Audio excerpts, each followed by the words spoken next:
Atas petunjuk penyelamat kita dan menurut ajaran ilahi, maka beranilah kita bernyanyi. Bapa kami yang ada di surga, dimuliakanlah namamu. Saudara-saudari terkasih, selamat pagi, salam jumpa lagi dalam Sabda Siap Saji Sabtu 18 September 2021. Di sini bersama saya ada 4 suster MBC, Maria Berduka Cita. Suster-suster selamat pagi. Selamat datang di tempat ini. Hari ini kita akan mendengarkan Injil, kemudian suster men-sharingkan pengalaman tentang kongregasi suster, lalu juga di mana saja berada, bertugas, dan bagaimana perasaan Anda nanti dipanggil ya, sebagai biarawati. Tetapi sebelumnya marilah kita berdoa dalam nama Bapa dan Putra dan Roh Kudus. Amin. Allah Bapa, sumber segala kehidupan, berkenanlah membantu kami agar dapat berpegang teguh melaksanakan sabda Putramu dan mewujudkan kedamaian-Mu. Biarlah kami boleh menjadi tanah yang subur di mana Engkau memberikan kepada kami berkat dan rahmat-Mu sebagai Sang Penabur, Sang Pemberi hidup, dan kami untuk mencintai-Mu selalu setia dalam kenyataan sehari-hari, demi Kristus Putra-Mu dan pengantara kami, kini dan sepanjang masa. Amin. Tuhan bersamamu dan bersama roh-Mu. Inilah Injil Yesus Kristus menurut Lukas. Dimuliakanlah Tuhan. Lukas bab 8 ayat 4 sampai dengan 15. Banyak orang datang berbondong-bondong dari kota-kota sekitar kepada Yesus. Maka Yesus berkata dalam suatu perumpamaan, adalah seorang penabur keluar menaburkan benih. Waktu ia menabur, sebagian benih itu jatuh di pinggir jalan, lalu diinjak-injak orang dan dimakan burung-burung di udara sampai habis. Sebagian jatuh di tanah yang berbatu-batu dan tumbuh sebentar lalu layu karena tidak mendapat air. Sebagian lagi jatuh di tengah semak duri sehingga terhimpit sampai mati oleh semak-semak yang tumbuh bersama-sama. Dan sebagian jatuh di tanah yang baik lalu tumbuh dan berbuah 100 kali lipat. Sesudah itu Yesus berseru, barang siapa mempunyai telinga untuk mendengar, hendaklah mendengar. Para murid menanyakan kepada Yesus maksud perumpamaan itu. Yesus menjawab, kalian diberi kurnia mengetahui rahasia kerajaan Allah, tetapi hal itu diwartakan kepada orang lain dalam perumpamaan, supaya sekalipun memandang mereka tidak melihat, dan sekalipun mendengar mereka tidak mengerti. Inilah arti perumpamaan itu. Benih itu ialah sabda Tuhan. Yang jatuh di pinggir jalan ialah orang yang telah mendengarnya. Kemudian datanglah iblis lalu mengambil sabda itu dari dalam hati mereka, supaya mereka jangan percaya dan diselamatkan. Yang jatuh di tanah yang berbatu-batu ialah orang yang setelah mendengar sabda itu menerimanya dengan gembira, tetapi mereka tidak berakar. Mereka hanya percaya sebentar saja, dan dalam masa pencobaan mereka murtad. Yang jatuh ke dalam semak duri ialah orang yang mendengar sabda itu, dan dalam pertumbuhan selanjutnya mereka terhimpit oleh kekhawatiran, kekayaan, dan kenikmatan hidup, sehingga tidak menghasilkan buah yang matang. Yang jatuh di tanah yang baik ialah orang yang mendengar sabda itu dan menyimpannya dalam hati yang baik dan menghasilkan buah dalam ketekunan. Demikianlah sabda Tuhan. Terpujilah Kristus. Perikop terakhir, yang jatuh di tanah yang baik ialah orang yang mendengar sabda itu dan menyimpannya dalam hati yang baik dan menghasilkan buah dalam ketekunan. Salah satunya adalah pendiri kongregasi suster. Coba suster terangkan siapakah pendiri, kapan didirikan, apa yang menjadi ciri khas dari kongregasi, silakan. Baik, biara Santa Maria Berduka Cita dari Napoli didirikan oleh Mother Maria Luisa dari Yesus di Napoli di Bara. Kongregasi ini dimulai tahun 1840 di Santa Lucia, Italia Selatan. Tahun itu adalah tahun yang paling susah di Eropa pada umumnya karena akibat dari revolusi Prancis, dan pada saat itu banyak anak-anak terlantar dan situasi sosial lainnya akibat dari revolusi yang terjadi. Dengan situasi yang ada, Mother Maria Luisa mengambil inisiatif untuk membantu anak-anak. Kami percaya apa yang dikerjakannya saat itu adalah inspirasi dari Allah. Dia memulai membantu anak-anak terlantar, anak-anak jalanan dengan memberi mereka makan dan mengajar mereka, memberi mereka pakaian. Juga dia dibantu oleh para suster yang ada bersama dia ketika dia memulai kongregasi kami. Dan selanjutnya kongregasi ini terus berkembang, memulai karyanya untuk pendidikan di bidang pendidikan, serta karya sosial yang dibutuhkan di mana kami berada.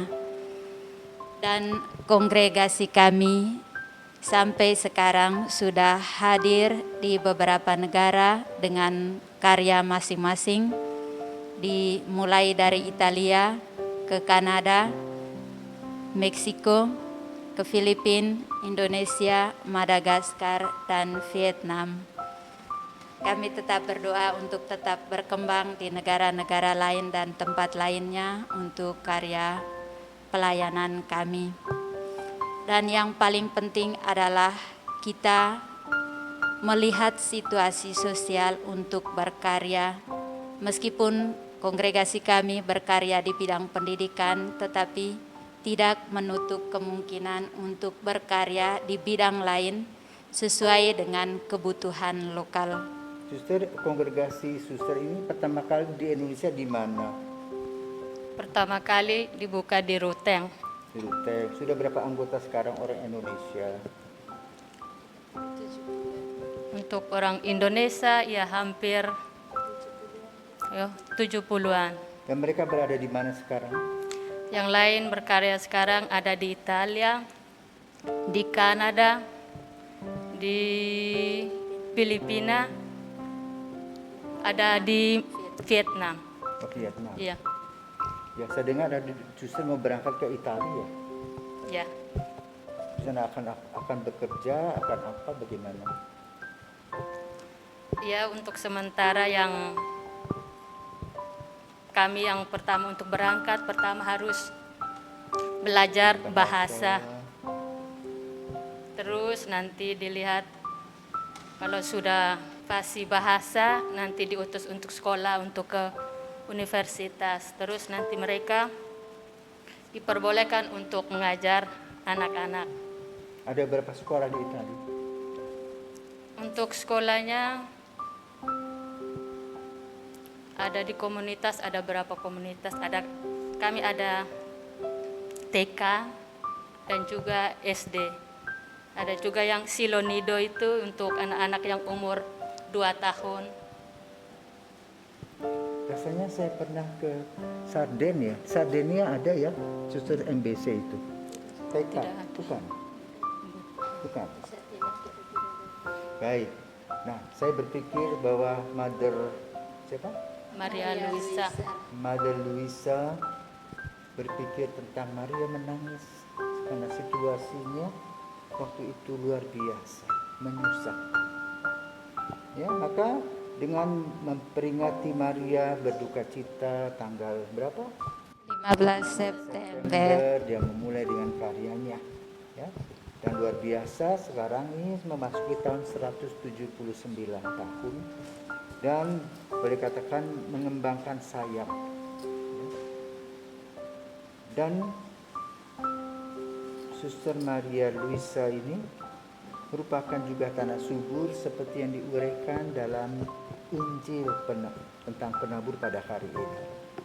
Dan kita pun juga mempunyai potensi untuk hal itu. Mengikuti teladan karena dia mempunyai visi, misi dan juga melaksanakan di dalam aksi yang berada dalam cinta dalam gereja. Cinta akan Kristus dan Bunda Maria. Sehingga dengan demikian ya bertumbuh ya seperti sebuah pohon kecil yang pelan-pelan dipelihara oleh Tuhan dan kemudian berbunga dan berbuah. Semoga MBC tetap jaya, tetap hidup dan juga terus berkembang di dalam karya kasih gereja. Kepada para suster yang mau berangkat ke Italia, selamat jalan. Semoga COVID tidak mengikuti Anda. Berdasarkan doa-doa yang ditinggalkan di rute nanti. Mereka harus terus berdoa selama kamu terbang supaya tidak kena COVID. Saudara-saudaraku terkasih, tadi Yesus menerangkan tentang situasi penabur benih adalah sabda Tuhan yang harus kita renungkan, apalagi pada bulan ini, bulan September adalah bulan Kitab Suci. Dan tema Kitab Suci pada bulan ini adalah apa? Yesus sahabat perjalanan seperjalanan. Di mana kita berjalan bersama Yesus seperti kedua orang yang berangkat ke Emmaus. Yang mendengarkan yang diterangkan oleh Yesus karena mereka tidak paham. Baru mereka paham ketika setelah makan bersama-sama Yesus terus menghilang. Baru-baru ini juga di pertengahan bulan September diadakan juga Kongres Ekaristi di Roma. Di mana tahun depan kita akan masuki tahun Ekaristi. Dan di sana akan diuraikan bagaimana sabda yang hidup telah menjadi manusia. Dan ketika dia sudah menjadi manusia, dia menjadi juru selamat kita. Kenang-kenangan Yesus adalah Ekaristi. Dalam perjamuan malam yang terakhir, dia mengatakan kepada para murid-muridnya, inilah tubuhku, makanlah, inilah darahku, minumlah. Kenangkanlah akan aku. Dan Ekaristi itulah yang menjadi sumber dari iman kita sebagai pengikut gereja Katolik. Dimanapun kita berada, kita merayakan Ekaristi, Yesus hadir di sana. Semoga para suster pun juga dengan mendapatkan dan menyantap Ekaristi setiap hari, senantiasa mendapatkan kekuatan. Ya, seperti Ibu Maria yang berduka cita. Apa saja sih duka cita Bunda Maria? Ketika nubuat Simeon bahwa hatinya akan ditembusi pedang. Dan yang kedua pelarian ke Mesir. Dan yang ketiga ketika Yesus hilang di Yerusalem. Dan yang keempat ketika dia berjumpa dengan Yesus ketika memanggul salib. Dan ketika dia berdiri di bawah kaki salib dan juga memangku tubuh putranya di bawah salib. Itulah duka cita Maria. Suster, kenapa suster pilih kongregasi berduka cita ini? Saya juga tidak tahu, tetapi yang pasti Tuhan tahu apa yang saya alami, apa kelebihan dan kekurangan saya, sehingga Ia menuntut saya untuk mengikuti kongregasi ini. Karena awalnya saya juga tidak mengenal kongregasi ini. Saya hanya mengenalnya lewat telepon, ditelepon oleh seorang suster, dan saya sendiri masuk ke kongregasi ini. Dan dari awal hingga saat ini, saya percaya bahwa Tuhan telah memilih saya sejak saya dalam kandungan ibu. Terima kasih. Terima kasih. Jadi Tuhan menyebarkan sabda. Ya, sabda kepada para suster, ikutlah aku. Kamu akan kujadikan suster-suster MBC. Pergi dan tetap setia. Ya, marilah kita juga belajar untuk tetap setia agar Tuhan senantiasa menyuburkan sabda yang sudah ditanamkan dalam hati kita dan kita menjadi orang-orang yang berbahagia. Selamat pagi, Tuhan memberkati.